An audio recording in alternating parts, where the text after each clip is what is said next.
അധ്യായം 9. ഞാൻ ക്രിസ്തുവിൽ സത്യം പറയുന്നു. ഞാൻ പറയുന്നത് പോഷ്കല്ല. എനിക്ക് വലിയ ദുഃഖവും ഹൃദയത്തിൽ ഇടവിടാതെ നോവുമുണ്ട് എന്ന് എൻ്റെ മനസ്സാക്ഷി എനിക്ക് പരിശുദ്ധാത്മാവിൽ സാക്ഷിയായിരിക്കുന്നു. ജഡപ്രകാരം എൻ്റെ ചാർച്ചക്കാരായ എൻ്റെ സഹോദരന്മാർക്ക് വേണ്ടി ഞാൻ തന്നെ ക്രിസ്തുവിനോട് വേർവിട്ട് ശാപഗ്രസ്തനാവാൻ ഞാൻ ആഗ്രഹിക്കാമായിരുന്നു. അവർ ഇസ്രായേലിയർ. പുത്രത്വവും തേജസ്സും നിയമങ്ങളും ന്യായപ്രമാണവും ആരാധനയും വാക്തത്വങ്ങളും അവർക്കുള്ളവ. പിതാക്കന്മാരും അവർക്കുള്ളവർ തന്നെ. ജഡപ്രകാരം ക്രിസ്തുവും അവരിൽ നിന്നല്ലോ ഉദ്ഭവിച്ചത്. അവൻ സർവ്വത്തിനും മീതെ ദൈവമായി എന്നേക്കും വാഴ്ത്തപ്പെട്ടവൻ. ആമേൻ. ദൈവവചനം വൃഥാവായിപ്പോയി എന്നല്ല, ഇസ്രയേലിൽ നിന്ന് ഉത്ഭവിച്ചവരെല്ലാം ഇസ്രയേലിയർ എന്നും അബ്രഹാമിന്റെ സന്തതിയാകിയാൽ എല്ലാവരും മക്കളെന്നും വരികയില്ല. ഇസാക്കിൽ നിന്ന് ജനിക്കുന്നവൻ നിന്റെ സന്തതി എന്ന് വിളിക്കപ്പെടും എന്നേ ഉള്ളൂ. അതിൻ്റെ അർത്ഥമോ ജഡപ്രകാരം ജനിച്ച മക്കൾ അല്ല, ദൈവത്തിൻ്റെ മക്കൾ. വാഗ്ദത്തപ്രകാരം ജനിച്ച മക്കളെയത്രേ സന്തതി എന്ന് എണ്ണുന്നു. ഈ സമയത്തേക്ക് ഞാൻ വരും, അപ്പോൾ സാറായിക്ക് ഒരു മകനുണ്ടാകും എന്നല്ലോ വാഗ്ദത്ത വചനം. അത്രയുമല്ല, റിബേക്കയും നമ്മുടെ പിതാവായ ഇസ്ഹാക്ക് എന്ന ഏകനാൽ ഗർഭം ധരിച്ചു. കുട്ടികൾ ജനിക്കുകയോ ഗുണമാകട്ടെ ദോഷമാകട്ടെ ഒന്നും പ്രവർത്തിക്കുകയോ ചെയ്യും മുമ്പേ തിരഞ്ഞെടുപ്പിൻ പ്രകാരമുള്ള ദൈവനിർണയം പ്രവൃത്തികൾ നിമിത്തമല്ല, വിളിച്ചവൻ്റെ ഇഷ്ടം നിമിത്തം തന്നെ വരേണ്ടതിന് മൂത്തവൻ ഇളയവനെ സേവിക്കുമെന്ന് അവളോട് അരുളി ചെയ്തു. ഞാൻ യാക്കോബിനെ സ്നേഹിച്ചു, ഏശാവിനെ ദ്വേഷിച്ചിരിക്കുന്നുവെന്ന് എഴുതിയിരിക്കുന്നുവല്ലോ. ആകയാൽ നാം എന്തു പറയേണ്ടു? ദൈവത്തിൻ്റെ പക്കൽ അനീതിയുണ്ടോ? ഒരു നാളുമില്ല. എനിക്ക് കരുണ തോന്നണം എന്നുള്ളതിനോട് കരുണ തോന്നുകയും എനിക്ക് കനിവ് തോന്നണം എന്നുള്ളതിനോട് കനിവ് തോന്നുകയും ചെയ്യും എന്ന് അവൻ മോശയോട് അരുളി ചെയ്യുന്നു.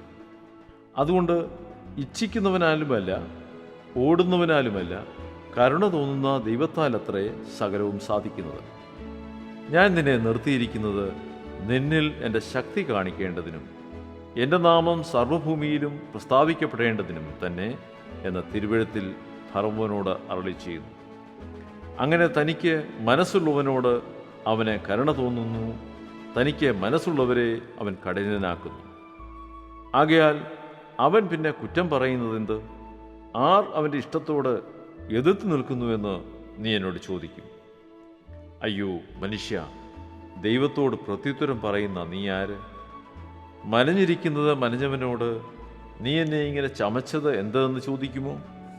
അല്ല, കുശവന് അതേ പിണ്ടത്തിൽ നിന്ന് ഒരു പാത്രം മാനത്തിനും മറ്റൊരു പാത്രം അപമാനത്തിനും ഉണ്ടാക്കുവാൻ മണ്ണിന്മേൽ അധികാരമില്ലയോ?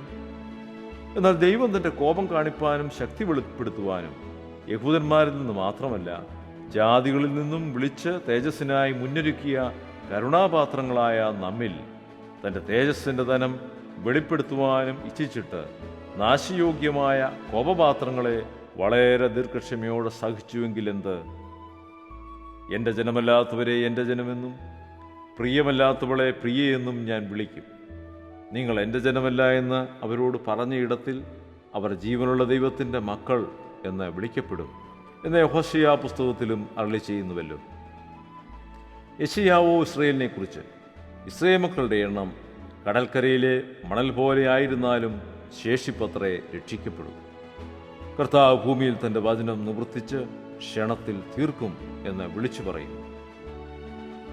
സൈന്യങ്ങളുടെ കർത്താവ് നമുക്ക് സന്തതിയെ ശേഷിപ്പിച്ചില്ലെങ്കിൽ നാം സോദോമെപ്പോലെ ആകുമായിരുന്നു, ഗൊമോറയ്ക്ക് സദൃശ്യമാകുമായിരുന്നു എന്ന് യെശയ്യാവ് മുമ്പുകൂട്ടി പറഞ്ഞിരിക്കുന്നുവല്ലോ. ആകയാൽ നാം എന്തു പറയേണ്ടു? നീതിയെ പിന്തുടരാത്ത ജാതികൾ നീതി പ്രാപിച്ചു, വിശ്വാസത്താലുള്ള നീതി തന്നെ. നീതിയുടെ പ്രമാണം പിന്തുടർന്ന ഇസ്രായേലോ ആ പ്രമാണത്തെങ്കിൽ എത്തിയില്ല. അതെന്തുകൊണ്ട്? വിശ്വാസത്താലല്ല, പ്രവൃത്തികളാൽ അന്വേഷിച്ചതുകൊണ്ട് തന്നെ അവർ ഇടർച്ചക്കല്ലിന്മേൽ തട്ടി ഇടറി.